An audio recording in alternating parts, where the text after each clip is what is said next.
In an ancient village surrounded by dense forests and an eerie silence, there stood an old house known among the locals as cursed.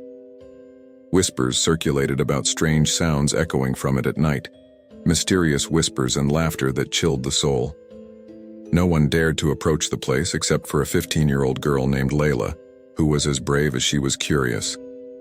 Layla had heard of the house from her grandmother, who told her that its previous residents had vanished suddenly one night 20 years ago, leaving their furniture and belongings untouched.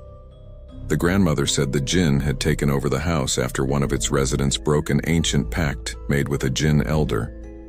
On a moonless dark night, Layla decided to uncover the truth for herself. She sneaked out of her home under the cover of darkness, carrying an old lantern. When she reached the house's door, an unnatural chill spread through her limbs, as if something was watching her.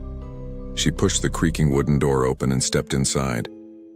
The house was shrouded in darkness, except for the faint glow of her lantern.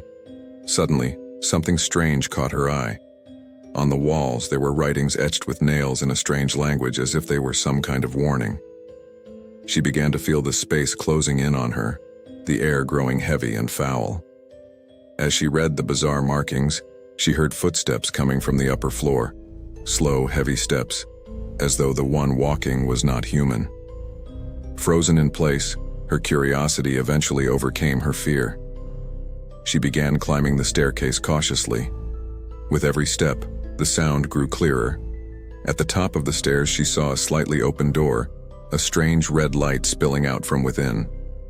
She pushed the door open slowly and saw a horrifying sight.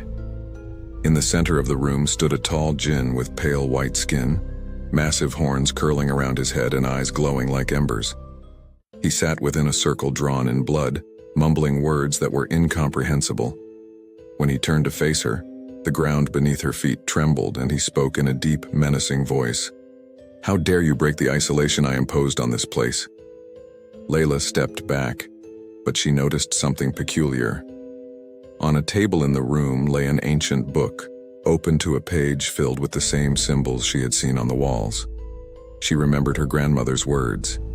The pact made with the jinn can be broken if someone dares to read the incantations aloud. In a moment of courage, Layla grabbed the book and began reading the words in a trembling voice. The jinn screamed in a deafening roar, trying to stop her, but he was bound by the circle he had drawn himself. With every word Layla spoke, the room shook, and the jinn began to disappear, dissolving into thick black smoke. When she finished reading, the red light faded, and the jinn vanished completely. The house fell eerily silent. Dizzy and disoriented, Layla found herself outside the house. She realized she had escaped an eternal curse, but she would never forget the look of fury the jinn cast at her before disappearing. Layla returned to the village carrying the book and swore to hide it forever, ensuring that no one would ever summon the cursed being again.